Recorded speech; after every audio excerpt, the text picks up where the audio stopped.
Olá pessoal, tudo bem? Sejam todos muito bem-vindos ao Prevcast, o seu podcast de Direito Previdenciário. Aqui você acelera a sua curva de aprendizado e hoje você vai acelerar muito, porque a minha convidada ela conhece muito a dor da jovem advocacia e com certeza ela vai compartilhar muito conteúdo. Me comprometo aqui a tentar extrair o máximo para ajudar você a acelerar a sua curva de aprendizado. Antes, escreve aqui embaixo como é que tem sido o Prevcast para você. Isso me ajuda a criar conteúdo cada vez mais conectado com você. Se não é inscrito no canal, se inscreve, ativa o sininho, porque toda vez que sair conteúdo top aqui, como será o de hoje, você recebe em primeira mão. E também você pode retribuir esse canal compartilhando nos seus grupos de WhatsApp. Bora trazer mais previdenciaristas para cá e formar uma grande comunidade. Quero trazer ela, que é uma advogada incrível, tem feito um trabalho muito importante na OAB. Seja muito bem-vinda, doutora Camila Queiroz, tudo bem? Tudo bem, Danilo. Obrigada, honrada pelo convite e bora acelerar aí essa jovem advocacia previdenciária. Show de bola. Doutora Camila, que hoje está fazendo uma função, está coordenando, é isso? A jovem advocacia na OAB estadual, OAB São Paulo, correto? Correto. Hoje, dentro da nossa Comissão de Direito Previdenciário, tive a honra e o convite aí da professora Adriane Bramante para estar como coordenadora da Subcomissão da Jovem Advocacia. E dentro da Comissão Estadual da Jovem Advocacia, também estou aí como diretora do Núcleo de Direito Previdenciário, né? Então, a gente até brinca, quando fala daí da Jovem Advocacia Previdenciária, com certeza eu estou por perto. Legal. E aí, só para a gente entender um pouco, assim, o público de casa entender mais ou menos, quais são as suas atribuições? O que você faz ali dentro desse trabalho de coordenação?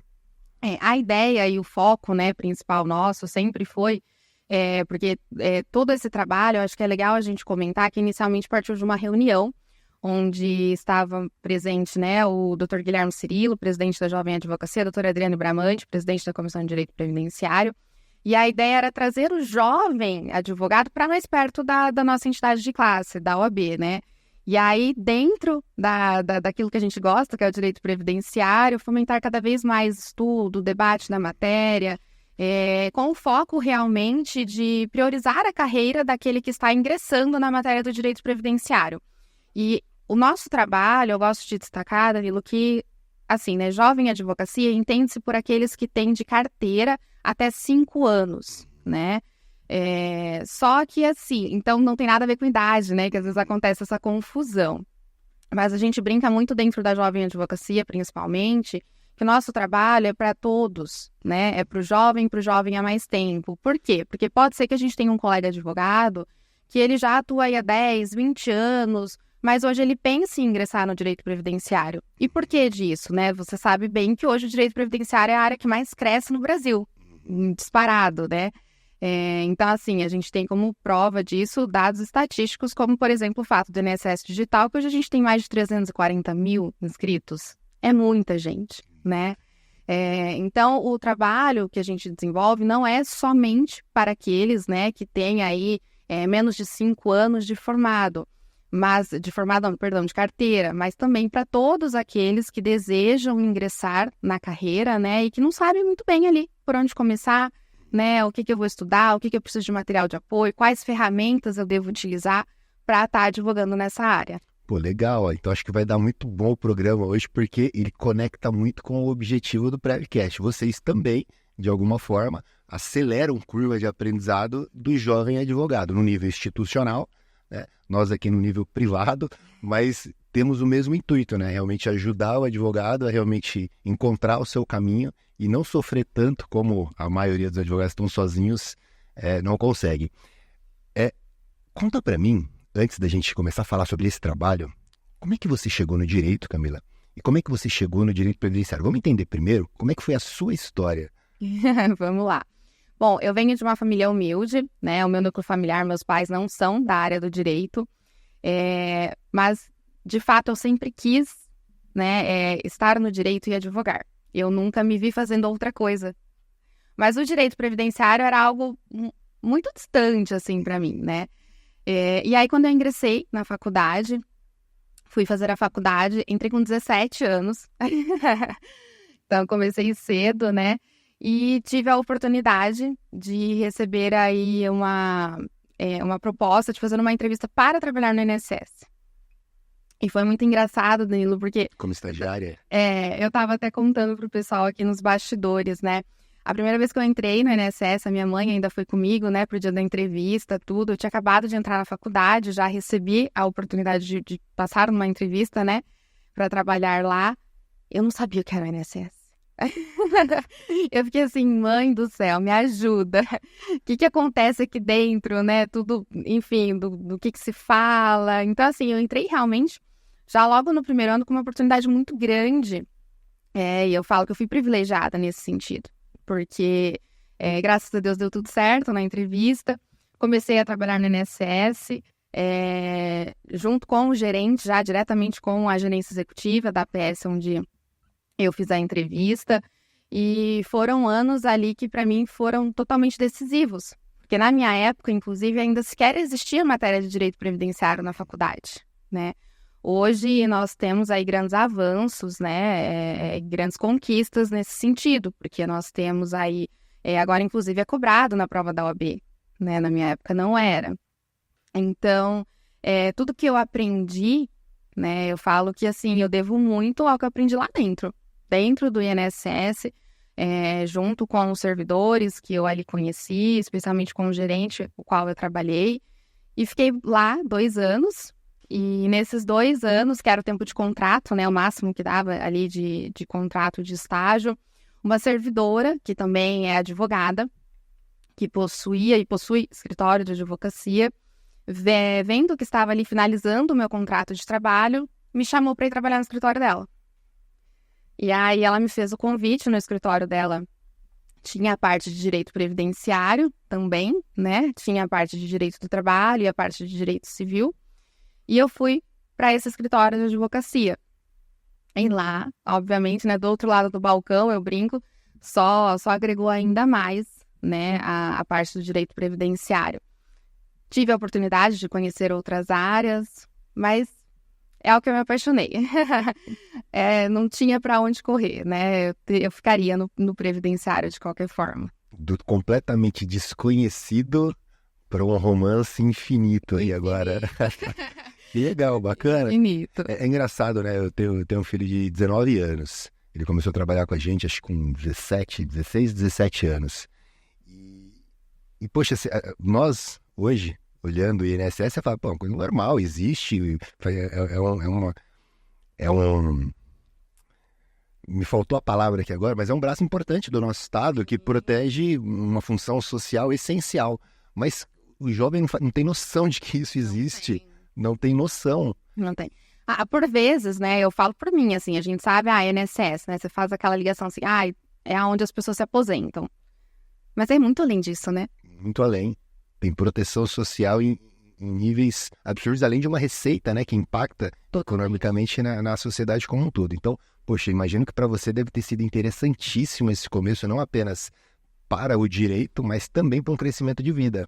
Sem dúvida, sem dúvida. Você se conecta com muitas histórias ali, né? Você, poxa, caramba, essa pessoa trabalhou 30 anos, essa pessoa para trabalhar precisa disso. Quer dizer, você tem uma noção de mundo, o mundo expande, acho que numa capacidade muito grande. Você teve essa percepção no início ali, cada dia era... Era uma surpresa, era. E assim, eu lembro que na primeira semana minha no INSS, a chefe de benefícios chegou para mim e ela estava impresso, né, na época, assim, uma quantidade, assim, de folhas e tal, aí eu, né, ela, não, esse aqui é para você estudar, esse aqui é o LOAS, é algo que está crescendo muito na época, né, ela então estuda, porque esse aqui você tem que saber, você tem que aprender e tal, e aí, como eu te disse, né, o jovem não tem, às vezes, muita noção, né, do quanto o direito previdenciário é amplo, né, e dentro do INSS, essa quantidade de benefícios que a população tem, né, e pode requerer, tem de direito. E eu não sabia, por exemplo, o que era o LOAS, né, eu entrei com aquela ideia, não, aqui é aposentadorias, eu sei que às vezes quando um trabalhador se machuca, ele tem que vir para cá, mas era muito pequeno, né, o meu conhecimento. E aí, já na primeira semana ali, fui aprender sobre o LOAS, né, sobre os benefícios assistenciais e outros. Então, assim, eu só cresci e né, de fato, como você falou, expande, né? Expande a nossa cabeça, a nossa mentalidade.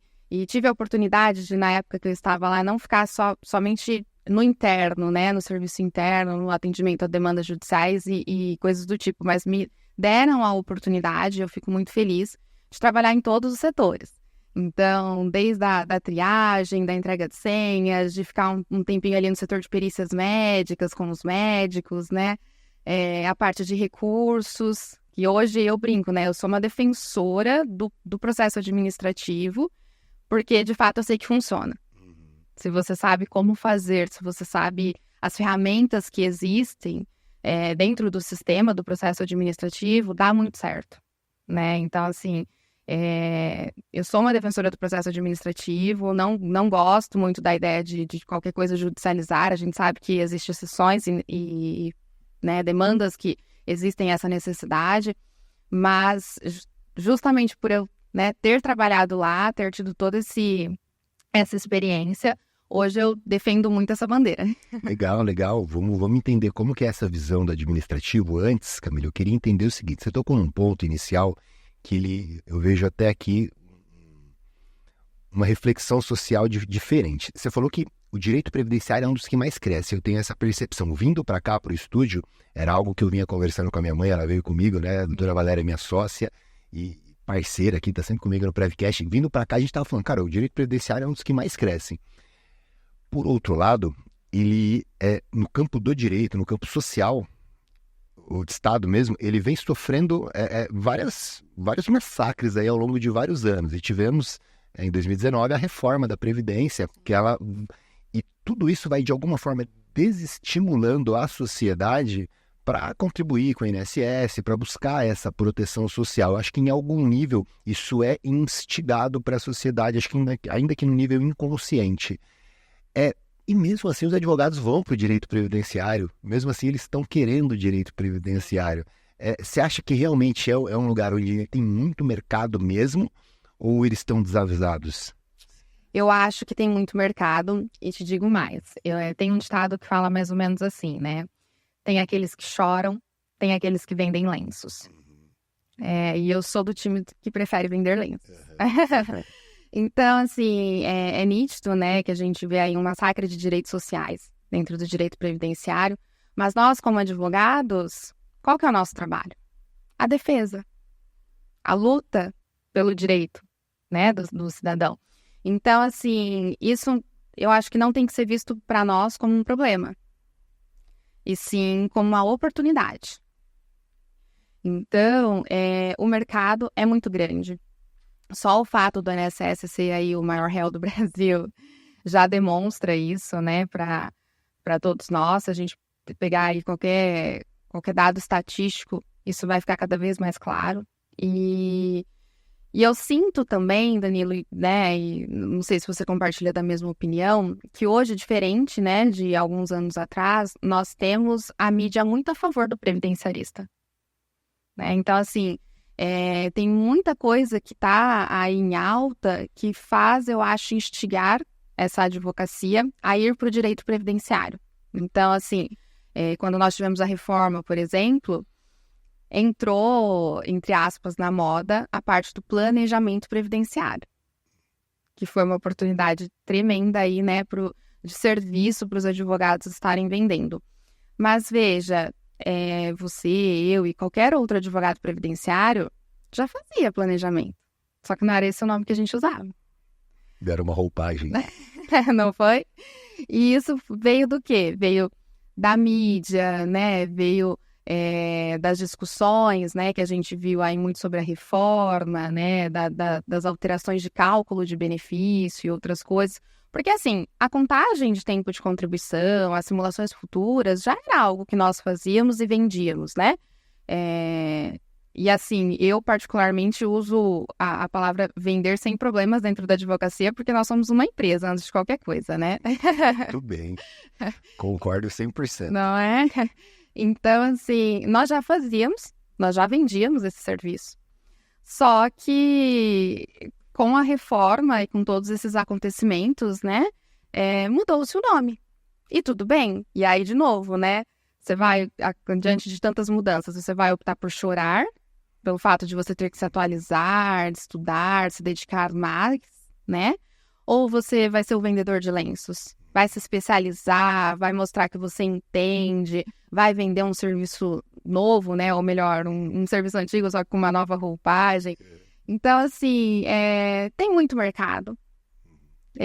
Mas eu acho que o principal é se você escolhe isso, você de fato ser bom. Porque, infelizmente, a gente tem muitos aí aventureiros na nossa área. Sem dúvida. Vou te confessar uma coisa. A Advocacia Schettini, ela começou em 2003, com a doutora Valéria. Eu comecei lá em 2005. E de lá para cá, nós viemos crescendo e começamos a perceber muitas mudanças. E quando a gente estava estruturado, por exemplo, 2005, logo quando eu comecei, era os médicos peritos credenciados, não eram peritos do INSS, ainda eram os credenciados. Cara, a gente mandava cliente para perícia, de 10 casos, 8 eram concedidos. E aí a gente ganhou, assim, muito dinheiro naquela época, com muita concessão de benefício. Legal, de repente tiraram isso. Poxa, pra gente que já está estruturando negócios, você toma um baque. E daí pra frente foram vindo vários. Me lembro uma vez, eu e minha mãe conversando de maneira estratégica, né? Pensando, cara, e aí? Esse monte de mudança aí tá complicado e tal, né? E aí eu lembro que ela falou assim, muito advogado tá fechando. Acho que eu levantei essa questão na ocasião. Muito advogado tá fechando o escritório. E aí ela falou, pô, então vai sobrar mercado pra gente. Então, e a gente só veio crescendo. Várias mudanças. Então, quem é mais antigo no direito previdenciário, né? Você já conhece o direito previdenciário há bastante tempo, foram várias mudanças. Foram várias, e vai continuar tendo, vai continuar sofrendo. Mas é como você falou, tem gente chorando e tem gente vendendo lenço. Aí você, advogado, precisa ser estratégico. Uma outra questão é essa visão do gestor de negócio, né? Muitos advogados querem viver o glamour da advocacia, mas não querem se encaixar no papel de gestor. Dentro dele, penso eu, que está o papel do vendedor também. Que você precisa vender, né? Advogar é muito mais técnico. Agora, ser um vendedor, ter estratégia comercial, poucos advogados olham para isso. Cirilo, por exemplo, ele é um cara fantástico nisso. Ele manja muito de vendas, entende? Aliás, convidei o Cirilo já. Cirilo, se tiver assistindo a gente, você tem que vir para cá pro Prevcast, hein, cara? Vem para cá. Vamos apertar o Cirilo. Saindo daqui, eu vou ligar para ele. Ó, tá intimado, hein? Muito bem. Falando do processo administrativo, que é algo que você disse ser uma defensora, por que você acha que muitos advogados talvez não olham com tanto carinho para o administrativo? E o que você enxerga de muito interessante? Qual a oportunidade que você percebe que eles estão perdendo no processo administrativo? Sim. Respondendo a primeira pergunta, eu acho que eles acabam não optando pelo processo administrativo por desconhecimento. Simples assim. Se o desconhecido te dá medo, né? E aí, quando você fala, sou advogado, o que vem a primeira coisa na sua cabeça? Judicializar, né? Nós nos formamos já pensando nisso. Pensando no fórum, no tribunal, na sustentação oral ali com o juiz, no debate, no levar as testemunhas, tudo dentro do quê? De um processo judicial, né? Quando na faculdade a gente discute, a gente aborda as questões de processos administrativos. Quando que dão pra gente uma IN pra gente estudar? Não tem. Né? A gente não vê isso.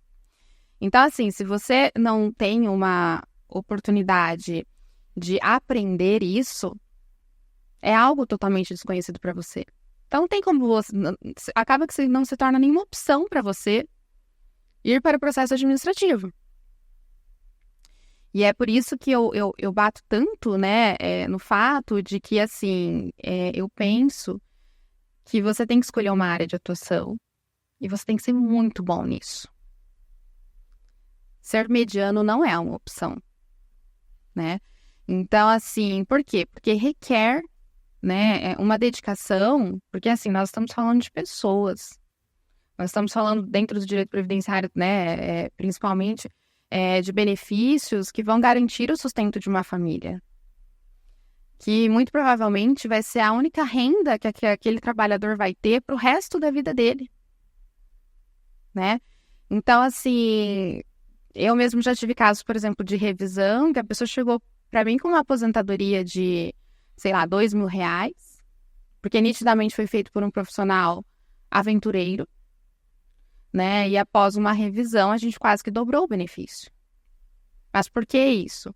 Porque a gente estuda, a gente se dedica, a gente se especializa, e aí a gente entende, né, o que pode ser feito para, de fato, garantir o melhor benefício para aquela pessoa. E dentro do processo administrativo, eu só vejo vantagens. Por quê? Porque comparado, primeiro, em relação ao processo judicial, né, ainda que também seja moroso, né, não estamos aqui para falar nenhuma inverdade, né? De fato, demora também muito o processo administrativo e a gente tem percebido que isso está piorando, né? A demora tem aumentado. Mas ainda assim, é mais rápido do que um processo judicial. Hoje, dentro das turmas recursais que nós temos aí dentro do processo administrativo, né, nas juntas recursais, na CAGE, enfim, nós temos entendimentos, por vezes, mais benéficos do que no judiciário, né? E aí, assim, se a gente vai direto para o judiciário, a gente está queimando uma carta. Porque deu o trânsito em julgado, acabou. Você não vai conseguir discutir aquela matéria novamente. Agora, se a gente faz o processo administrativo, se a gente usa aí os recursos, né, e todas as outras ferramentas que nós temos dentro do processo administrativo e conquista o máximo que a gente pode para aquele cliente, a gente ainda tem a oportunidade de, eventualmente, se ficou ali algum resquício, alguma coisa que a gente entende que dá para brigar ainda, acabar optando pelo processo judicial, né? Então, assim, hoje eu vejo que nós temos entendimentos mais favoráveis ao segurado dentro do processo administrativo do que no processo judicial. Entendo que e vejo que, apesar de ambos, né, demorarem, ter aí um prazo, infelizmente, muito extenso de solução, mas dentro do administrativo ainda é mais rápido do que no judicial. Fora que a gente também tem ferramentas de celeridade, né, mandado de segurança e outros. E também por uma questão de pagamentos, né, Danilo? Se a gente fala de processo administrativo, quando a gente ganha ali o benefício para o cliente, quando tem essa decisão favorável, essa implantação do benefício, ele já recebe quase que de imediato. Nós não temos que entrar em filas de precatório, né? Ou ainda do RPV, que também demora ali um pouquinho para a gente conseguir fazer a liberação dos valores. Então, assim, tirando casos específicos, né, que a gente sabe que normalmente na parte de benefício por incapacidade a gente tem que acabar judicializando se não dá certo no administrativo, eu parto do princípio que a gente tem que ir, sim, para as esferas recursais dentro do processo administrativo e brigar pelo direito ali do nosso cliente dentro do ADM. Sem dúvida. Do ponto de vista estratégico, né, você queimar uma etapa é um risco é um erro, né? É um erro e um risco muito alto. E que não tem como voltar atrás depois. Não tem como voltar atrás. Uma questão que eu queria entender com você é o seguinte: um dos grandes desafios do advogado previdenciarista, talvez da advocacia como um todo, mas aqui falando do advogado previdenciarista, é controlar a ansiedade do cliente diante da resolução de um problema que demora muito tempo. E a gente sempre lidar com aquela pergunta, né? Mas quanto tempo ainda demora? Né? Parece que você não está fazendo nada, né? Às vezes a impressão que alguns clientes podem eventualmente ter. Para o advogado que é gestor, um problema para resolver do ponto de vista estratégico. Então eu preciso controlar, gerir a ansiedade do meu cliente. Você tem alguma estratégia para isso? Como é que você lidar com essa situação, Camila? Hoje eu não tenho esse problema dentro do escritório, na verdade, né? Se eu tenho, são casos, né, um ou outro cliente só que tem essa ansiedade, né? Mas talvez também pelo tipo de cliente que eu tenho, né? Hoje, dentro do escritório, a maior parte de processos são processos de aposentadoria que nós realizamos com períodos especiais e de trabalhadores que estão na ativa ainda. Né? Então, eles já possuem ali o seu salário mensal, então não tem aquela necessidade financeira, né? De que saia logo o benefício. Mas, de qualquer forma, a gente tem, sim, estratégias dentro do escritório para tentar segurar essa possível ansiedade, essa cobrança. Então, hoje, né, nós temos aí semanalmente a consulta de todos os processos e a gente passa para os clientes o andamento, o status atual do processo antes mesmo dele nos questionar. Né? Então, automatizado ou individualizado? Individualizado. Trabalhando. Dá um trabalhão. Então, assim, tanto que às vezes a gente nem consegue, né, em um dia só, passar os status para todos. Mas o que acontece? A gente faz a consulta e aqueles que não teve mudança de status processual em relação à semana anterior, a gente tem uma mensagem padronizada, então, no qual a gente só replica e isso acaba trazendo uma celeridade no retorno, né? Agora, aqueles que de fato sofreu algum tipo de alteração de forma individualizada, a gente vai explicar isso para o cliente. Então, assim, eu tenho hoje, por exemplo, uma estagiária que ela só faz isso. Ela só faz toda sexta-feira a consulta processual de todos os nossos processos, visualiza ali se teve alguma modificação, alguma alteração. Se não teve, manda-se a mensagem padrão, né? E aí, para isso, a gente já tem uma lista de transmissão, por exemplo, no WhatsApp, com todos os clientes. Então, a gente manda, né? Aqueles que sofreram alguma atualização, a gente tira da lista de transmissão e passa de forma individualizada a mudança, né? Do que ocorreu ali no processo. Então, a gente evita, inclusive, do cliente ficar nos cobrando um retorno, né? E para não ficar aquela impressão, como você falou, né? Parece que não tá fazendo nada, tá demorando, né? Enfim, eu acabo sempre, assim, de uma forma, né, de organização dentro dos nossos sistemas jurídicos e tudo mais, eu já crio datas e lembretes para, por exemplo, fazer um guichê virtual pedindo uma celeridade, fazer uma reclamação na ouvidoria, né? Sempre já deixo já ali marcadinho para uma análise de eventual mandado de segurança. Então, assim, a gente tenta usar tudo que a gente tem dentro, né, hoje aí de ferramentas, mandar e-mail para a junta recursal responsável por aquele processo. Então, a gente faz isso e aí o cliente vê que, de fato, a gente não está só parado esperando o tempo passar. Está trabalhando. A gente está trabalhando, a gente está tentando buscar uma maior celeridade no caso dele.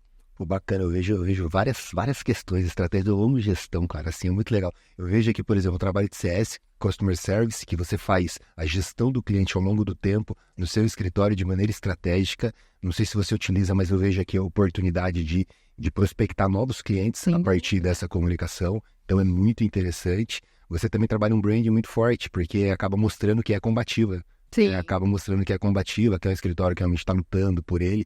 Então, um discurso bem alinhado pega muito bem também. Legal? Já me dá alguns insights aqui também para conversar com o pessoal na segunda-feira no escritório.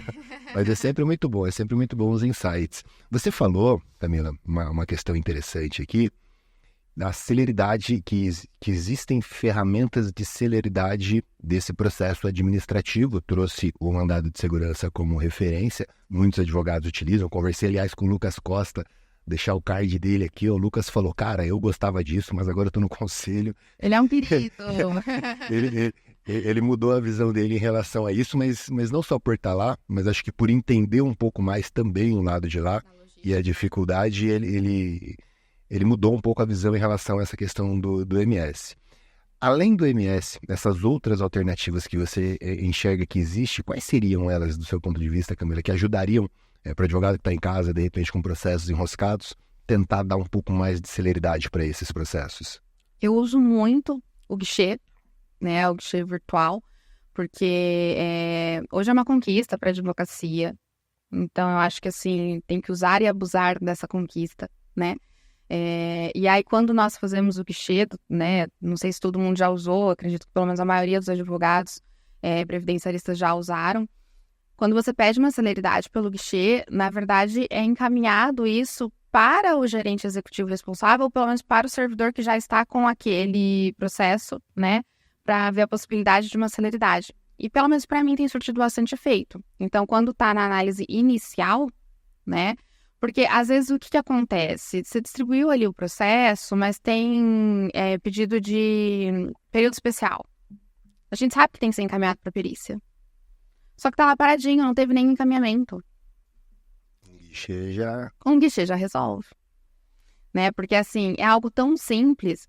E pro servidor que tá responsável por aquele processo também vai ser bom. Porque, tá fácil de resolver isso aqui. Opa, me chamou a atenção aqui que tem que ir só ali pra perícia, já vou fazer ali um encaminhamento e tal. Então, assim, o guichê é uma ferramenta que eu uso muito. E tem dado certo, tem funcionado, né?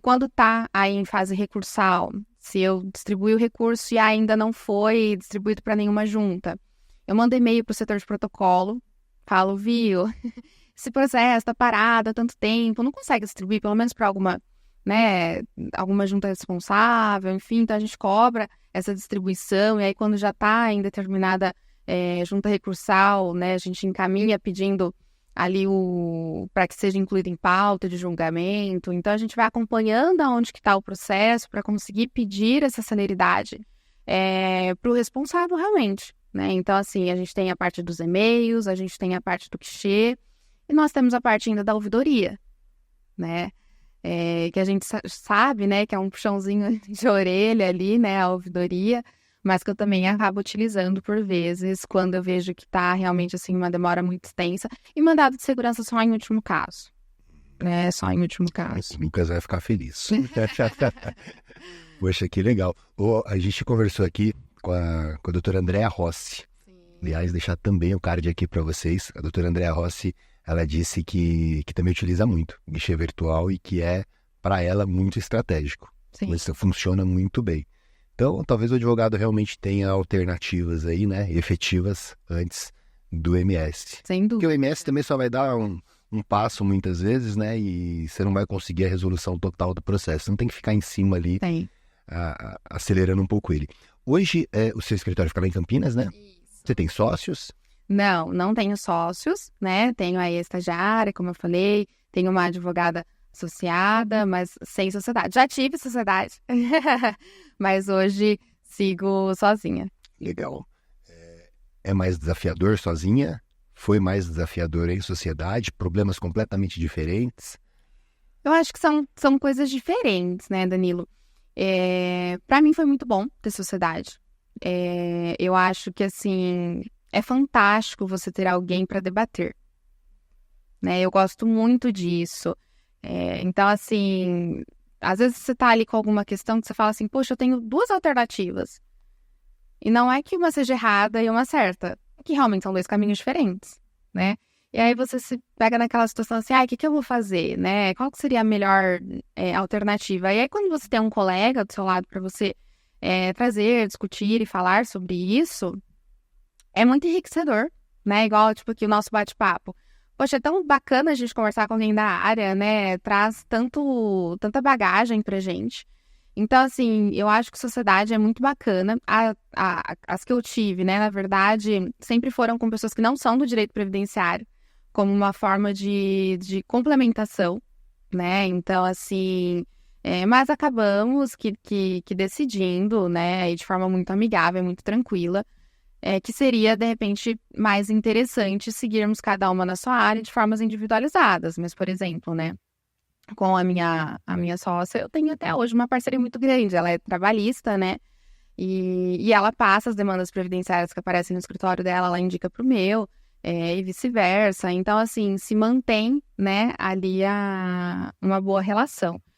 Mas, em relação a desafios, né, sem dúvida, quando você é sozinho, isso traz um peso maior, né?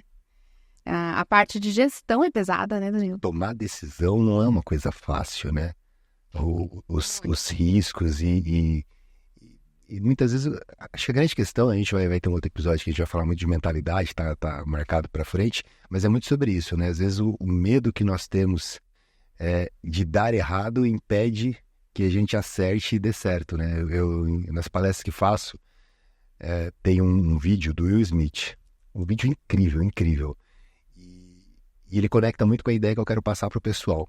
Que ele fala o seguinte, o Will Smith, ele rapidamente, só para o pessoal entender, ele tá dando uma palestra, na verdade ele tá falando acho, com a Oprah, se não me engano, e conversando com o pessoal, e ele fala assim, ontem à noite, não sei se era ontem à noite, mas ele falou, falei pros amigos, vamos pular de paraquedas e tal, os caras falaram, vamos, todo mundo feliz. Aí ele falou, cara, não consegui dormir à noite, falei, pulando do avião, tá louco? E aí no dia seguinte ele entrou no avião, e aí caramba, aí o avião abre a porta e ele, tá acontecendo, tal, aí chega na porta ali pra descer, aí o cara fala, 1, 2, já pula. E aí, quando pula, ele fala, cara, foi a sensação mais maravilhosa da minha vida, parecia que eu tava voando. E aí depois eu fiquei pensando, por que eu tava com medo na noite anterior? Eu vivi a experiência mais incrível da minha vida e quase não vivi ela por causa do medo que eu tava, que era irreal. Eu pulei de paraquedas e realmente paraquedas é uma coisa incrível realmente, né? E uma vez eu não pulei, exatamente por medo. Então o medo trava a gente de viver situações incríveis E tá tudo no campo da mentalidade. Às vezes é correr o risco, é tomar a decisão. E quem tá sozinho é muito difícil. Quando você tem alguém para segurar na sua mão e falar, tamo junto. Isso facilita. Parece que só precisa disso, né? Alguém falando assim pra você, não, tamo junto. Tamo junto. E isso é mais desafiador para quem trabalha sozinho. Por outro lado, deu tudo certo na sua sociedade, vocês romperam muito bem, mas acontece às vezes de você não ter um sócio que tem um bom alinhamento. Às vezes, muitos advogados, por exemplo, da jovem advocacia, imagino que deve acontecer com muita frequência, advogados procurando sócio muito mais por ocasião do que realmente por alinhamento.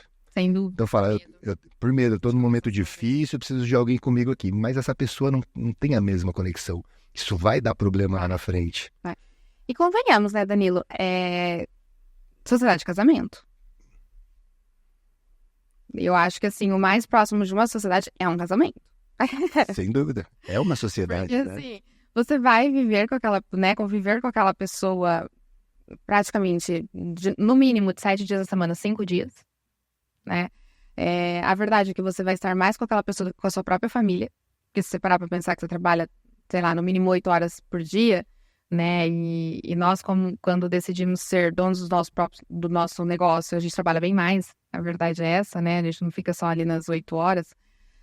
Então, assim, se você não tiver um bom relacionamento com essa pessoa, não vai dar certo, né? Mas eu penso que vai muito além disso. Se você não ver aquela pessoa como um excelente profissional, como alguém que vai agregar de fato para você, para sua advocacia, para os seus clientes, para os seus processos, piorou. E a gente vê muito isso, né, na jovem advocacia. Hoje, né, eu tenho a oportunidade de estar aí nos últimos anos muito próxima, né, dessa jovem advocacia, inclusive de muitos estudantes de direito. E é como você falou, mentalidade é tudo. E, infelizmente, a maior parte, né, dos jovens advogados que a gente vê hoje sai de uma faculdade sem apoio profissional. E aí, o que eu quero dizer quando eu falo de apoio profissional? Aquele jovem advogado que já tem uma família na área, que já tem um escritório para onde vai, já tem um parente que é referência ou algo do gênero para realmente guiar o caminho dele, esse jovem advogado é uma exceção, né? O que nós temos em massa hoje são pessoas que, né, por vezes é até o primeiro da sua família que consegue cursar uma advocacia, né, um curso de direito, né, se tornar um advogado, é o primeiro ali que vai de repente, alçar voo no empreendedorismo, né? Então, tem muitas dificuldades, tem muito medo, né? Então, assim, o que ele quer? Ele só quer alguém que lhe traga um pouquinho de segurança.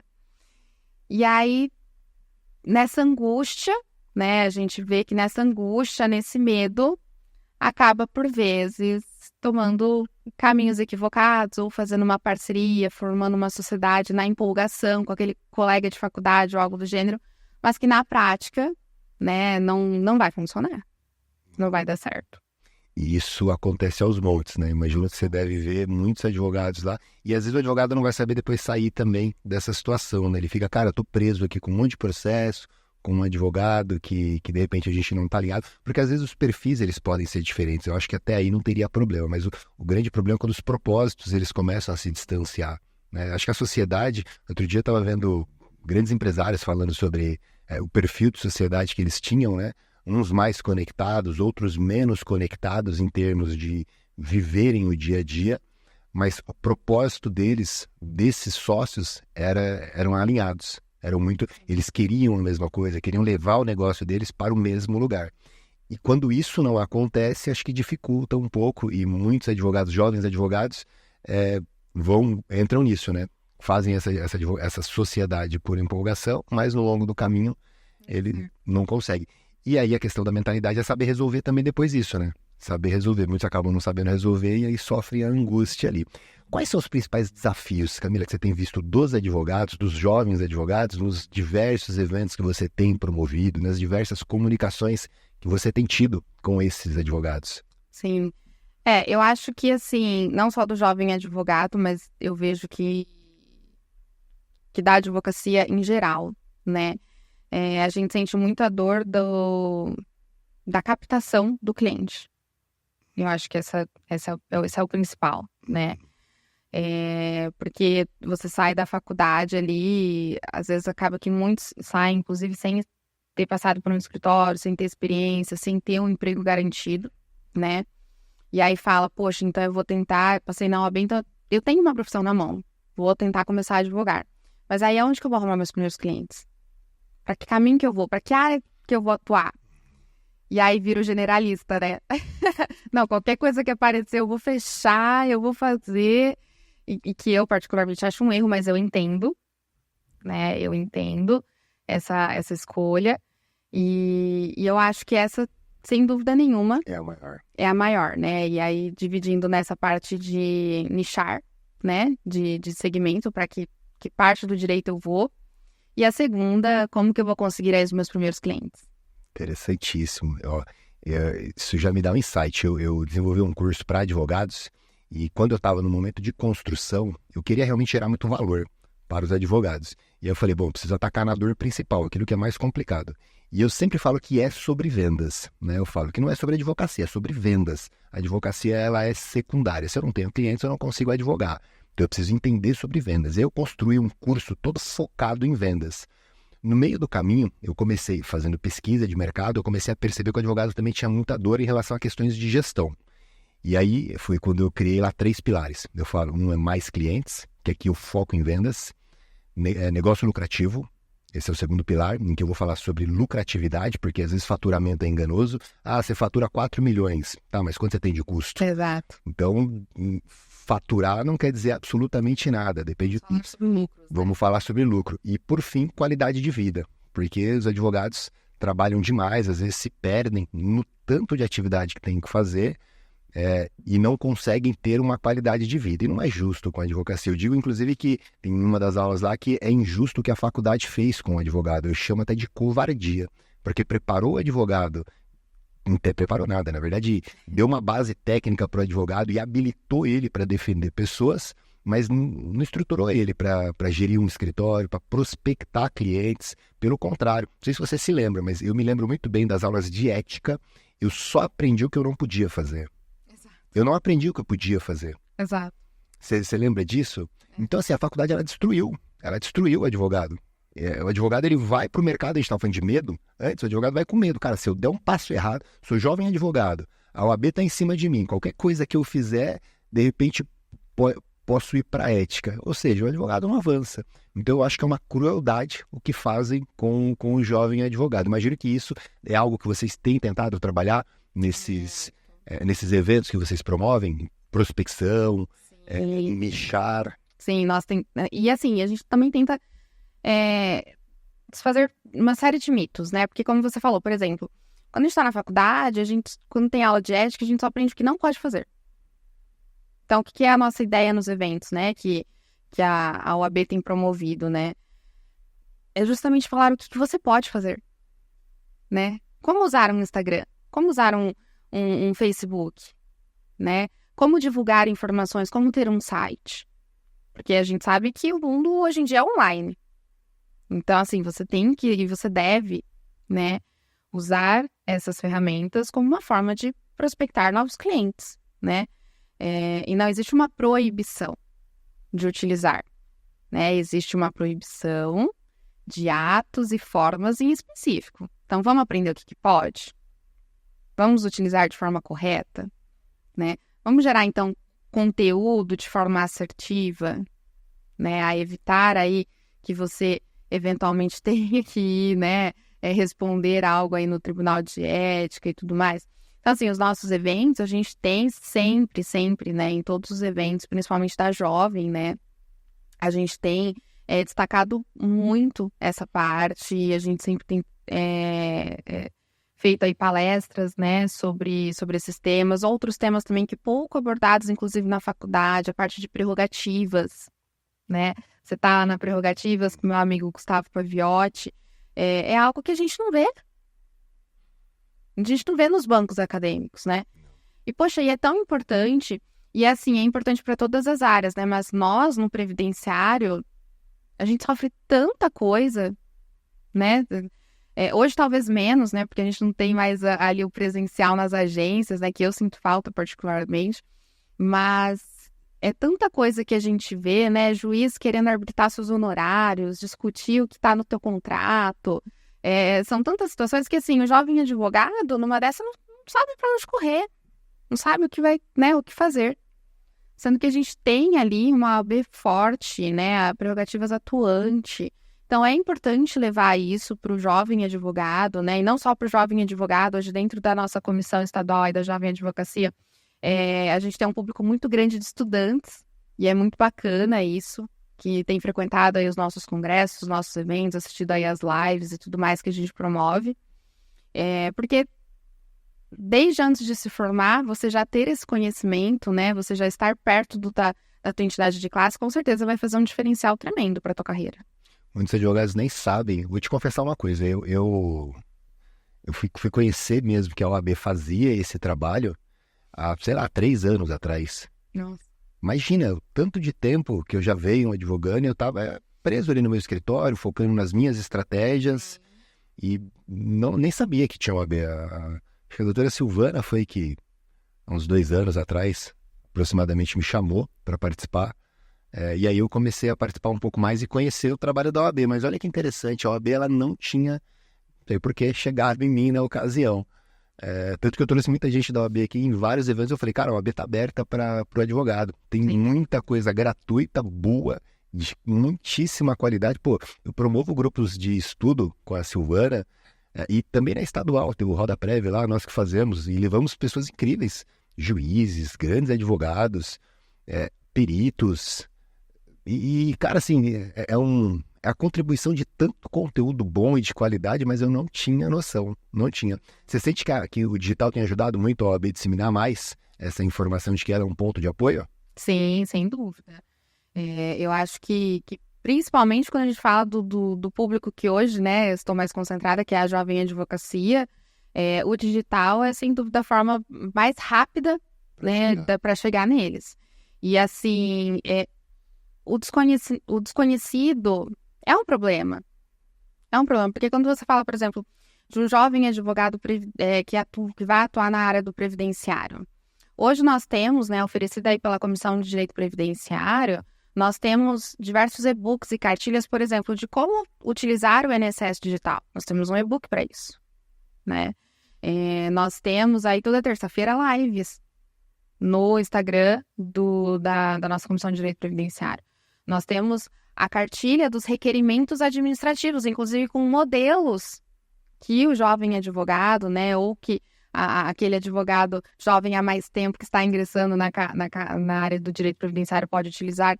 Então, assim, a gente tem uma infinidade de materiais de apoio, de cursos, de palestras, de lives, né? A ESA também é uma ferramenta absurda que a OAB, né, nos dá aí, então, com muita coisa bacana também, né? Cursos gratuitos, inclusive, oferecidos por lá. Então, assim, na parte de ética também, né, temos lá. Então, assim, o desconhecido não é legal. Então, o nosso foco realmente é trazer para perto. Abrir cortinas. E mostrar tudo isso que a gente tem dentro da OAB. Porque eu sempre falo, né, eu gosto muito de usar a seguinte frase, né, o nosso trabalho é por vocês e para vocês, advogados. Então, a gente realmente espera cada vez mais próximo essa advocacia. E é incrível que é um trabalho bonito demais, viu? Porque, assim, você ganha milhões pela OAB, né? Horrores. Nossa! Gasta do bolso para poder ajudar a advocacia. Isso que é interessante, né? É um trabalho completamente voluntário. Mais do que voluntário, a gente gasta, tira do bolso os eventos. A OAB não dá R$1 para poder fazer a OAB enquanto instituição.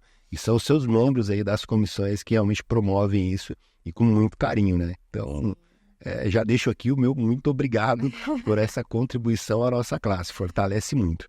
Pensando na parte de marketing, que é algo muito interessante, os advogados se sentem cada vez mais tentados, provocados mesmo a irem para o digital, sentem forçados a ir para o digital. E aí tem essa questão ética, às vezes, que é um pouco difícil para o advogado entender. Você, estrategicamente, tem olhado para o quê? Para o digital? Tem focado em alguma coisa específica? E o que você pode contribuir para o advogado que está em casa, que de repente quer ir um pouco para o digital? O que você acha que ele pode olhar, fazer? Hoje eu confesso que, assim, eu preciso melhorar e muito na parte do digital. Mas eu já tive algumas experiências que, por exemplo, né, para mim, tá? Mas isso não significa que é uma ferramenta que não funciona. Mas para mim não funcionou, não foi uma experiência legal. Por exemplo, a parte de anúncios, de Google Ads e afins. Mas no Facebook já me gerou um retorno legal, né? Já serviu como uma ferramenta online de prospecção que para mim funcionou melhor. Então, assim, o Instagram, pelo menos o meu público-alvo, né, eu não encontro ali, né, eu encontro mais, igual eu disse, no Facebook. Então, eu acho que, assim, para você ir para online, primeiro você tem que ter muito claro qual que é teu público, aonde eu vou encontrar ele. Porque se a gente pega, por exemplo, um advogado empresarial, penso eu, né, que o público-alvo dele muito provavelmente vai estar lá no LinkedIn. Né, vai estar no Google, vai estar em outros locais. O meu público-alvo, hoje eu vejo que, em sua maioria, estão utilizando o quê? O Facebook. Então, para mim, é interessante o Facebook, né? Agora, se você vai, por exemplo, igual você aí que tá, né, com seu curso e tudo mais, sem dúvida nenhuma, o Instagram, penso que é a maior porta para você do online, para vender e conseguir aí seus novos alunos. Então, o online, ele tem que ser muito utilizado. Eu acho que realmente é uma ferramenta fantástica, mas você tem que saber utilizar para você não perder dinheiro. Sobretudo com tráfego, né? Tráfego. Porque é engraçado que há uma imposição do meio ao advogado de fazer tráfego pago, e ele acha que isso talvez vai ser a solução. Mas que é a única, né? E a única, poxa, é tão mais complexo que isso. Nesse curso que nós falamos, eu trabalho uma parte de marketing, e marketing quanto marketing, porque o digital, ele é um braço, ele é e dentro do digital existe o anúncio, Sim. Tráfego pago. Então, ele é uma pontinha de nada. Você olhar para ele e achar que ele vai ser a salvação é um erro danado. A gente falou de branding, construção de marca. A advocacia, ela é longo prazo. Você construir dentro de um meio, de uma comunidade, dentro dos seus clientes, uma percepção forte de marca, você já tem uma recorrência de clientes que acontece. Por exemplo, você falou que faz esse trabalho de CS, de comunicação Sim. com o cliente ao longo do tempo. Às vezes, ao invés de você gastar, sei lá, R$2.000 com Google Ads, você gasta R$2.000 com um colaborador fazendo realmente um trabalho de comunicação com esses clientes e prospectando. Duvido que em 30 dias ele não pega 100 clientes. Sim. Todo dia ele falando, tudo bem, eu queria falar que seu processo está assim, assado, estamos brigando aqui por você. Legal? Pô, primeiro mostrou combatividade, show de bola, show. Queria te dizer também que o escritório presta esse tipo de serviço, também é especialista aqui, também resolvemos esse problema. E aí você começa a despertar na cabeça do cliente aqui, ó, soluções que você entrega, ele começa a olhar no meio social dele, quantas pessoas talvez tem. Então, assim, existem várias, são inúmeras as formas de prospecção de cliente. E o advogado fica preso nisso. É complexo. Você entender sobre tráfego pago, e a gente tem Meta, a gente tem Google, que aí já são estratégias diferentes, então é algo realmente muito mais complexo. Eu acho que para o advogado que está começando, penso eu, que ele não é um caminho ruim. Se ele conhece sobre isso, é legal. Sim, entende. Mas se ele não entende, acho que ele precisa tomar cuidado. Você percebe isso? Sem dúvida, sem dúvida. E eu brinco que, assim, a gente aprende com erros, né? E eu errei investindo, né, nesse tipo de prospecção, porque para mim, como eu disse, não funcionou. Então, hoje eu vejo que foi um erro em um momento da minha carreira e que, na verdade, a minha mina de ouro estava justamente já dentro do meu escritório. Então, assim, hoje, mais de 90% dos clientes que eu tenho são de indicação, né? Então, por isso que eu foco muito dentro do escritório na manutenção do meu cliente. Porque, às vezes, o olhar do advogado tá, não, eu preciso de mais cliente, preciso crescer. E aí você esquece de quem tá ali. E isso é um erro absurdo. Porque aquele cliente que tá ali, se ele tá satisfeito com você, ele vai te trazer vários outros clientes, né? Então, assim, hoje eu tenho uma advocacia que dentro do meu escritório, então, assim, eu comecei com a aposentadoria do pai, aí eu aposentei a mãe, aí eu fiz um salário maternidade para filha, aí eu fiz, sabe? Então tem assim, a família inteira ali dentro do escritório, então você vira advogada da família, ou senão você entrou dentro de uma empresa, foi assim que eu comecei, na verdade, a minha prospecção, né? Você entrou dentro de uma empresa, você fez 1, 2 processos que deram certos, e aí que indica para o outro funcionário da mesma empresa, que indica para o outro, que indica para o outro, e aí de repente quando se fala em aposentadoria lá dentro de determinada empresa, é meu nome que tá em alta. Então, você vai criando, né, essa cartela sua de clientes, às vezes pelo próprio meio que você convive.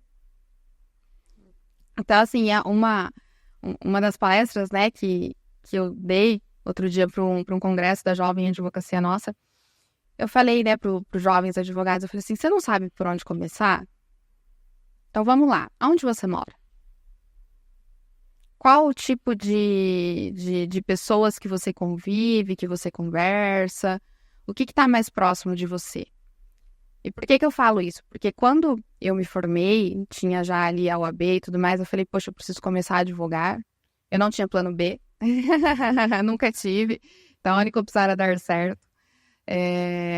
Eu falei assim, poxa, minha mãe é dona de casa, ok. Meu pai é metalúrgico. Tá numa das maiores empresas aí do Brasil. E meu pai é meu maior fã. Então, o meu pai já, a todo momento ali, falando para todo mundo, não, minha filha tá se formando, vai ser advogada, né, trabalha no INSS, trabalha com aposentadoria, não sei o quê. E aí eu me vi formada com um número razoável de metalúrgicos querendo se aposentar. Então, opa, no que eu vou me especializar? O que eu vou vender? O que eu vou ser boa mesmo em aposentadorias especiais? Faria algum sentido, né, considerando aonde eu moro ou, né, com o meu núcleo ali social, querer, por exemplo, falar sobre aposentadoria rural? Não. Não moro numa região, né, que tenha, não tenho contatos. Então, assim, não faria nenhum sentido. Então, eu acho que você tem que ter, né, isso muito claro. Qual é o meu ciclo social? Quem pode me ajudar? Né? Então, por exemplo, você é casada. Seu marido trabalha com o quê? Faz o quê? Né? Ah, não sei, meu marido é médico. Opa! Então, se você, né? Então, vamos começar a pensar. Tem um nicho aí, um nicho grande, um nicho bom. Então, eu acho que, assim, falta, às vezes, pequenas sacadas, né, pro jovem advogado, pro estudante, para ele realmente ter muito claro para que caminho ele vai traçar, né? Eu, desde o primeiro ano de faculdade, eu estava dentro do INSS. Não faria sentido escolher outra área, senão o previdenciário. Que bom que eu me apaixonei. Mas é verdade. Olha, o que você traz aqui, Camila, é algo que, assim, se você parar para analisar, é simples, mas não é fácil, né? Quer dizer, e aí eu queria... Poxa, por que os advogados não entendem isso? Talvez é uma imposição do meio que desviam eles do olhar de onde eles estão para tentar, talvez, levar eles para aquilo que o meio está impondo. Você acha que acontece um pouco? Porque assim, ó, se ele olha para dentro dele, porque o que você fez foi um exercício de, ó, tira tudo e vamos entender você. Vamos entender a sua realidade. Porque a sua realidade, ela já está te dizendo alguma coisa, você só não está vendo. Então, quer dizer, é simples, mas não é fácil, porque a maioria das pessoas não veem isso. A maioria das pessoas, elas estão cegas em comunicações que estão acontecendo em vários caminhos. Você entra na rede social e tem gente falando que fica rico com isso, fica rico com aquilo outro, e você fala, caramba, só eu que não fico rico, poxa, que triste. E aí você começa a se obrigar a ir para áreas talvez que não fazem sentido para você, quando você poderia olhar para si. Você acha que esse desvio externo tem sido um grande... Sem dúvida, né? É aquilo, né? A grama do vizinho é mais verde. Cara, você só tá olhando pra grama do vizinho, você não tá olhando pra sua. Você não tá vendo ali as oportunidades que estão a 2 passos de você. Né? Você não tá vendo ali um nicho, algo que você pode acabar optando e tendo muito sucesso na sua carreira, porque você tá preocupado em querer parecer aquele carinha do Instagram, aquele carinha do TikTok, ou aquela advogada criminalista fantástica, né? Eu brinco que, assim, amo os meus amigos criminalistas, né? Mas, de fato, o que é vendido uma advocacia muito glamurosa, né? E aí, você vê que as pessoas, às vezes, querem buscar tão somente aquilo, né? Não é tão vendido uma advocacia combativa, uma advocacia que você tem que estar ali estudando dia e noite, que você dorme, você acorda, tem uma IN nova, você... Então, assim, isso não vende, né? Convenhamos, isso não vende. Então, a pessoa acaba, né, almejando algo que talvez fique muito distante e perde oportunidades que estão tão próximas de serem alcançadas. Tem um livro que chama A Arte de Pensar Claramente. É um livro muito interessante. Em uma parte ele fala para você visitar os cemitérios dos fracassados. Acho que é algo mais ou menos nesse sentido. Isso que a gente observa, ele se reflete em toda a nossa sociedade. Por exemplo, jogador de futebol. Você fala, cara, ser jogador de futebol é incrível. Não, quem ganha dinheiro com futebol é a minoria. É 1% ou menos de 1%. A maioria dos jogadores de futebol não chegam àquilo. Mas o que você olha é aquilo. E aí o que o livro fala é, visita o cemitério dos fracassados. Quantas pessoas que jogam bola que realmente ganham dinheiro? Quantas pessoas que queriam jogar bola e abandonaram porque não deu certo? Então, a realidade, ela não é essa que você está vendo ali. A realidade, por isso que o livro é a arte de pensar claramente.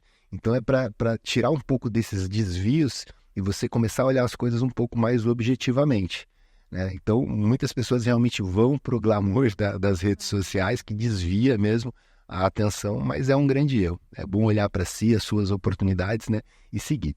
Pensando em gestão, você, num determinado momento aqui da nossa entrevista, você falou algo sobre também ser um desafio muito grande, né? Eu não sei se para você ou para a advocacia como um todo. Quais os principais desafios dentro dessa área de gestão que você entende que os advogados têm, Camila? Hoje eu penso, né, e também pela minha trajetória, a questão de você investir em mão de obra, contratação. Você acha que por medo, insegurança, Eu tenho um perfil quase que 100% executor. Então, eu, né, por natureza, eu já tenho uma dificuldade, e eu tenho uma dificuldade de delegar, né, justamente por ser muito executora. Você vai e faz. E aí acaba sendo, às vezes, uma dificuldade que até hoje eu enfrento. Poxa, eu preciso contratar, eu preciso, né? E quando a gente fala em gestão, eu acho que a gente tem que entender o seguinte: é investimento, não é gasto. Então, a gente tem que, né, diferenciar as coisas ali. O que eu preciso investir para a minha empresa crescer? Eu preciso investir em mão de obra, eu preciso investir, de repente, em trazer uma parte de sistemas, tecnologia maior, eu preciso em equipamentos, eu preciso terceirizar o meu RH, a minha contabilidade, o que eu preciso, né? Então, pensar como empresa, eu vejo que para o advogado é um grande desafio, né? Tanto que eu falei, desde nosso início aqui, né, que eu não tenho problema nenhum em falar que a gente vende serviços. Porque eu enxergo a minha advocacia, meu escritório, como uma empresa. Eu sou uma empresa, né? Antes de ser uma advogada, eu sou uma empresa. Então, a gente tem que pensar nisso. E talvez falte isso, né? Porque, por exemplo, se a gente parar para pensar, quantos advogados hoje, Danilo, tem, de fato, uma advocacia com um CNPJ aberto? Na minoria, eu acho. Minoria, né? Então, já começa a ver por aí a dificuldade que os advogados têm de realmente profissionalizar o serviço que vende. Ele não consegue nem abrir o CNPJ, né? Verdade. Quiçá pensar em estruturas gerenciais aí, né? Tive um episódio com o Dr. André. Aliás, deixar o card dele aqui, Xandão. Xandão não tá ali, legal que o Xandão foi pego agora. Então vou deixar o card aqui, ó, do André. O André ele traz, eu sempre faço referência a isso, porque a forma como o André explicou, trazendo talvez até uma metáfora ali, ficou muito claro, né? Então, assim, eu, Danilo, sou o gestor do meu negócio. Imaginemos que eu tenho uma equipe, legal, mas vamos imaginar que eu não tenho uma equipe. Sou eu equipe, né? Isso não tira de mim a obrigação de vestir o papel das diversas diretorias que existem no meu negócio. Então, em um determinado momento, eu preciso ser diretor comercial e focar em estratégias comerciais. Eu preciso depois ser o diretor de marketing, focar em estratégias de marketing, diretor administrativo, diretor financeiro. E aí você precisa, em cada momento, estar focando em cada uma dessas áreas que todo negócio tem. Todos. Não vai ser diferente para uma advocacia. Ela não tem um tratamento diferente. Ela tem que ser pensada, é uma ciência, gestão é uma ciência. E o advogado precisa pensar nisso. Delegar é um grande desafio mesmo. Eu também percebo que delegar para o advogado, e eu acho, e eu gostaria de entender a sua visão em relação a isso, que está muito ligado também a uma insegurança financeira. Insegurança, não que o advogado não está ganhando dinheiro, mas eu penso que muitos advogados, eles não se sentem tão confiantes de que vão conseguir assumir aquele compromisso no longo prazo. Você percebe advogados, de repente, dizendo, trabalhando alguma coisa nesse sentido? Sim, sim, até porque a advocacia, né, ela é muito instável, principalmente no início de carreira, né? Porque você não tem uma garantia de um fluxo de caixa mensal, né? Então, assim, por mais que você tenha, por exemplo, né, quando a gente fala, por exemplo, numa advocacia previdenciária, trabalhista, a maioria dos contratos fechados são contratos de êxito, né? E aí, quando que vai ter o êxito? Você não sabe, não tem como você prever. Então, assim, quando você fala de contratar, tá, mas eu não tenho uma garantia de ganho mensal, mas eu vou ter uma garantia de ter que pagar mensalmente ali um profissional para me ajudar a crescer, né? Então, isso traz uma insegurança muito grande. Mas, por outro lado, também, eu vejo como algo que te incentiva a sair da tua zona de conforto e realmente, né, igual eu falo, não tem plano B. Você tem que dar certo, cara. Então, assim, vai pra cima, né? Busca novas ferramentas aí de conseguir novos clientes, de gerar um fluxo de caixa, de repente começar a vender um serviço, né, mais preventivo, para ter uma rentabilidade mais rápida. Procura alternativas, né? Como você falou, poxa, equipe, eu preciso pensar então aqui, né? Se eu tenho esse problema, eu preciso contratar mais gente, mas eu não tenho uma garantia de entrar aqui algo mensal para mim. O que eu vou fazer para solucionar isso? Tem que buscar solução. Cabeça do empresário tem que ser cabeça de solução, tá? Todo. O tempo inteiro. Aliás, eu estava dizendo outro dia, né? Às vezes o advogado, o empresário, de forma geral, ele acha que vai resolver um problema e tá tudo certo. Na verdade, ele é um criador de problemas. E essa é a ideia. Na verdade, não é ruim, não. O ideal é que ele crie problemas. Então, assim, ó, eu vou vender pra caramba esse mês. Eu vou vender além do que eu posso. Pronto, agora eu tenho outro problema, eu tenho que dar conta disso. E aí eu vou lá, vou dar conta disso. Cara, e agora como é que eu vou trazer esses clientes para revender para aí? E assim, você tá sempre criando um problema. Solucionando um. Você soluciona um, criando outro. Então, esse é o trabalho quando você está no papel do empresário, né? Quando você está no papel do dono de um negócio jurídico. Você tem que ir solucionando pequenos problemas e criando problemas maiores. E essa é a ideia. E você vai terceirizando, colocando outras pessoas para resolver. É incrível. Você percebeu que para você, quando você terceirizou algumas atividades, tanto para estagiária quanto para essa associada, você percebeu o crescimento do seu escritório? Sim, sim, porque a gente consegue tirar um pouco assim o foco 100% do operacional e realmente começar a pensar nos outros setores da sua empresa. Começa a ser mais estrategista. Exato. Então, assim, a partir desse momento eu comecei, por exemplo, a criar uma série de parcerias com outros escritórios, né, que fizeram aí trazer muitos outros clientes. Então, assim, você começa a ter tempo. E tempo é tão precioso, né? Então, assim, de fato, foi muito bom ter ali mais 2 braços de pessoas me ajudando para eu conseguir focar em outros pilares da minha empresa que talvez não estavam efetivamente recebendo a devida atenção. E quando a gente fala em crescimento, a gente tem que pensar em todos os pilares, né? Não só no operacional, porque senão o que adianta? Você vai, faz ali o que você tem, né? Os processos, ganho e tudo mais. E o futuro? Precisa estar planejado. Tá. Precisa estar. Eu vou te dizer assim, ó, na advocacia esquitinho, todas as vezes que toda a evolução que nós fomos tendo, eu fui delegando atividades, né? Como todo advogado, às vezes acertando, às vezes errando. Acho que sempre tivemos muita coragem assim, para tomar decisões arriscadas, decisões ousadas. Mas tomamos. A gente cresceu todas as vezes. A gente, recentemente, hoje até a parte administrativa, a gestão administrativa, a gente tem um gerente administrativo extremamente competente, que ajuda muito a gente lá. Então, assim, isso me dá agora a possibilidade de focar ainda mais no podcast, por exemplo, focar em desenvolvimento de conteúdo, fazer conteúdo para desenvolvimento de advogado. Então, a gente vai crescendo na medida em que a gente vai estruturando áreas, delegando e trazendo pessoas boas para perto de você para te ajudar a construir. Acho que sozinho é sempre muito difícil, né? O advogado a advocacia é de longo prazo, o advogado precisa ter paciência. Independente do momento que ele está, ele precisa, acho que, ter uma visão de longo prazo. Eu estou aqui no operacional, estou trabalhando das 6 da manhã às 11 da noite, mas eu entendo que é necessário nesse momento, mas eu já sei qual que é o caminho que eu vou sair daqui. Talvez fazer recursos, terceirizar atividades, né? Fazer essa segurança financeira, terceirizar atividades e ir crescendo.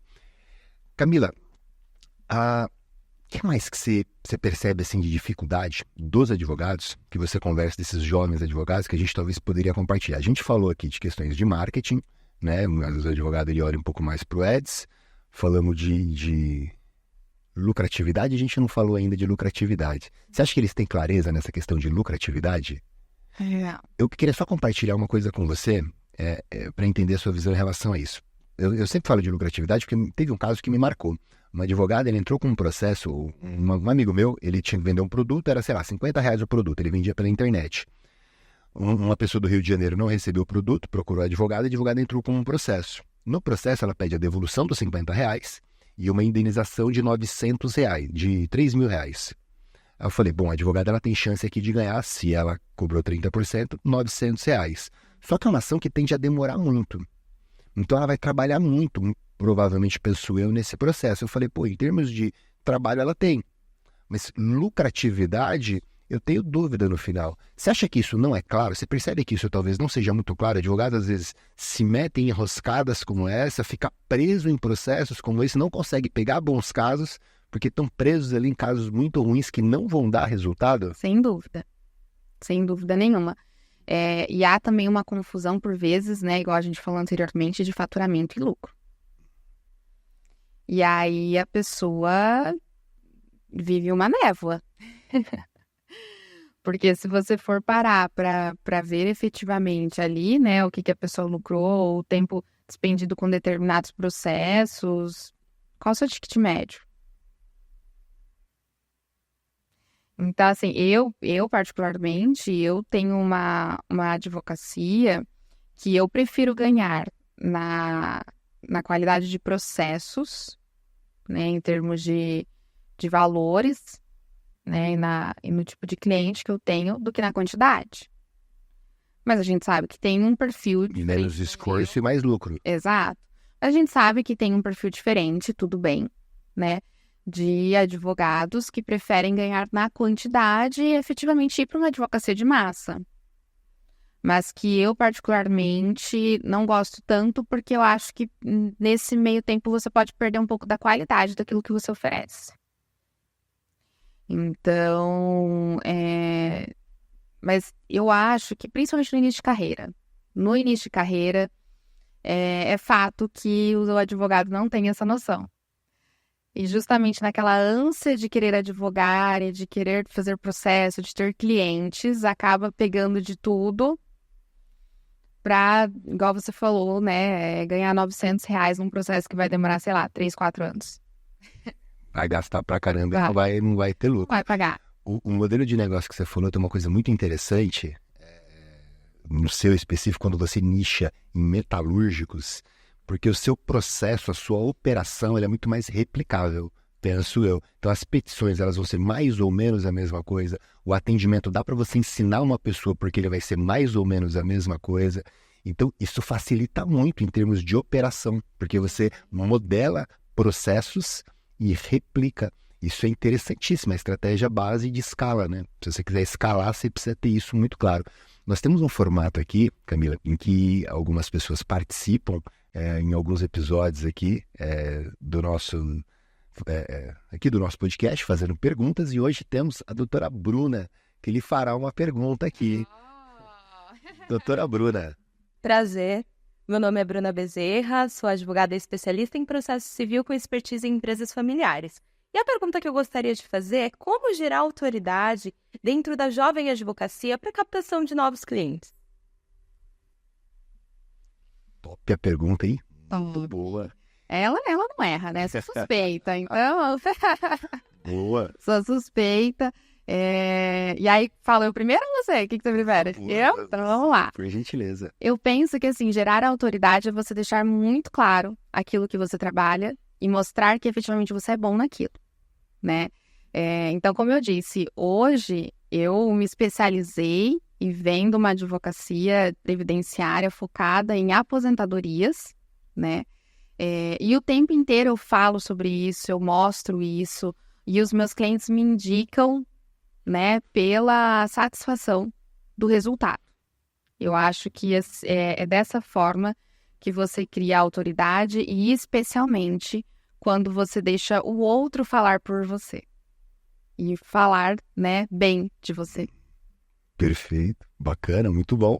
Eu fui convidado há um tempo atrás para participar do podcast do professor Valdir. E o assunto que me foi incumbido na ocasião foi exatamente esse, né? Marketing de posicionamento. Acho que esse era o conteúdo. E aí eu trouxe lá 3 pilares importantes para o advogado poder trabalhar isso, que o primeiro é planejamento, o segundo é ação e o terceiro é a constância. Então, para você falar de posicionamento, penso eu que eu preciso entender como eu quero ser posicionado. E aqui está uma questão de escolha. Eu sempre vou ser percebido pelas pessoas, sempre vou ser percebido.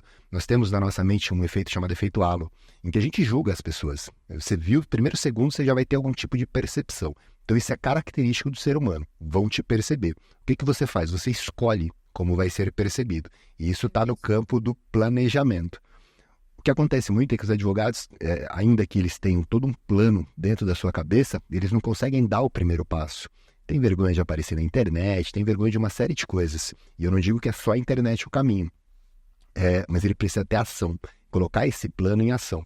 E o posicionamento, de fato, ele vai acontecer com o tempo. Então é a constância quem vai reafirmar na cabeça da pessoa que realmente você é aquilo. Você pega, por exemplo, sei lá, um jogo de futebol, aí você vai ver lá o Itaú, por exemplo, patrocinando. Aí você fala, pô, mas todo mundo conhece o Itaú. É exatamente por isso. Porque toda hora ele está aparecendo. Se ele não gasta esse investimento em marketing, aparecendo o tempo todo, ele não é conhecido. Ele é esquecido. Então o advogado precisa de constância também. Então acho que esses 3 pilares são importantes na minha visão para o advogado conseguir se posicionar. E eu vou te falar que essa é uma estratégia interessantíssima, estar posicionado, né? Sim. Por exemplo, você se tornou um especialista daquele nicho específico. Se for eu e você lá, ou qualquer outro advogado com você lá para concorrer, esquece. Não tem melhor ou pior. A gente não está falando de realidade. Eu falo do mundo da realidade e do mundo da percepção. Sim. A gente vai pegar um advogado que é 10 vezes melhor que a Camila e vamos colocar ele de frente daqueles clientes. Escolham. Bom, é igual criança, correr na mãe ou no pai. Eles vão falar, cara, eles vão em quem eles confiam. No curso eu falo que as pessoas gostam as pessoas compram de quem elas gostam, de quem elas conhecem, de quem elas confiam. E no seu caso não tem dúvida, esses clientes eles vão atrás de você, porque eles já gostam de você, conhecem você e confiam no seu trabalho, não vão arriscar com outra pessoa. E eu falo, né, eu sou muito feliz, e assim, porque hoje os clientes que chegam para mim, como eu disse, né, quase que 90% são por indicação. Então, eu não tenho problemas em fechar contrato. Porque só se ele não tiver direito, né? Só se ele não tiver direito. Senão, assim, eu não vou ter uma negativa, né? E isso, eu tô aí há 9 anos e eu nunca tive uma negativa em termos do cliente falar assim, não, eu vou ali no outro, eu vou pensar, eu vou ver quanto que o outro cobra. Não existe. Né? Então, eu sou muito feliz, eu sou muito grata, obviamente, né, a todos aqueles que acabam falando bem do meu trabalho e me trazendo outros clientes e especialmente, principalmente ao meu pai, que foi, né, aí quem eu tenho que agradecer, obviamente, toda a... Hoje, né, se eu falo que eu tenho aí um pouquinho de sucesso profissional, é graças a ele, porque foi ele quem trouxe os meus primeiros clientes e que vieram outros e dali outras oportunidades. Mas, e eu acho legal também a gente falar, Danilo, que assim, o fato da gente nichar, né, e se vender, e se posicionar como um especialista em determinada área, determinado segmento, não significa que a gente vai deixar dinheiro na mesa. Exato. Né? Então, assim, se hoje alguém me procura com um problema, né, Eu tenho uma empresa, estou com um problema empresarial, né? Agradecendo já aqui a participação da doutora Bruna Bezerra, eu não vou deixar aquele cliente, né, sem nenhuma ajuda. Eu vou falar, não, opa, peraí. A gente tem aqui a doutora Bruna, que faz muito bem, né? Ela que vai te auxiliar nesse seu problema aí de falência ou de qualquer outro imprevisto empresarial, né? Então, assim, a gente não vai desamparar o cliente. Eu acho importante isso, né? A gente ser reconhecido, a gente nichar, né? E realmente se colocar como autoridade em determinado assunto, mas também, antes de qualquer coisa, como um advogado de confiança que seu cliente pode te procurar, porque se ele tiver qualquer outro problema, ele vai abrir para você e você vai ter que indicar, né? Ter bons parceiros do seu lado, naquilo que você não atua, eu acho que é primordial e o advogado tem que ter. Não é concorrência, né? Não é. É parceria. É parceria. E às vezes até da mesma área. Sim. Às vezes, inclusive, da mesma área. Outro dia me falaram assim, pô, você vai fazer um podcast que você vai conversar com um concorrente, e aí eu vejo isso uma mentalidade de escassez danada. Mas, porque assim, eu não tô aqui conversando com concorrentes, pelo contrário, eu tô aqui conversando com colegas da minha área, trocando muita informação, muito conhecimento, crescendo profissionalmente e pessoalmente, e aí às vezes a pessoa com a mentalidade de escassez vai dizer assim, não vou fazer isso, não vou abrir o jogo para minha concorrência. Existe tanta gente, então assim, existe infelizmente esses pensamentos escassos, que é o que a gente falou no início, mentalidade. Quando você vai resolvendo problemas de mentalidade, você vai destravando tanta coisa fundamental. A gente vai chegando numa etapa final aqui, que rápido que passa, né, Camila? Passa, boa! Falei pra você, tem um monte de coisa ainda pra gente conversar aí, mas caramba, que legal. Eu antes de concluir, eu vou pedir pra você mentorar uma pessoa aqui. Vou te colocar numa saia justa mesmo. Vou te colocar. Eu vou pedir pra você mentorar uma pessoa aqui. Uma advogada que ela começou no INSS, ficou uns 2 anos lá, depois saiu, iniciou num outro escritório, teve uma sociedade, depois desfez essa sociedade. Eu queria que você me ajudasse a orientar essa moça, essa amiga. O que você diria para a Camila do passado que aceleraria a curva de aprendizado dela, que faria com que ela chegasse mais rápido na Camila que você é hoje? Quais foram os grandes insights que você teve na sua carreira que você fala, poxa, isso aqui eu podia ter ficado sabendo antes? Eu tive uma dificuldade por não ter próximo a mim outros profissionais da área do direito, especialmente do direito previdenciário, que era o que foi o caminho que eu escolhi, né? Mas que eu brinco às vezes que o direito previdenciário é que me escolheu, né? Porque ali com 17 anos eu de repente ser chamada para uma entrevista no INSS. Então, eu acho que o principal conselho que eu daria, né, a mim lá atrás, é exatamente o que eu fiz. Estuda e tenha boas referências. Pois é perto dos grandes que a gente fica ainda maior, né? E a gente melhora. E hoje a gente tem conteúdos, né? E pessoas fantásticas, né? Abrindo portas. E igual você falou, não vendo o colega como concorrente, e sim como alguém que pode agregar na tua profissão. Então, procure referências, estude, se dedique àquilo que você quer e tenha sempre muito claro que desistir não é uma opção.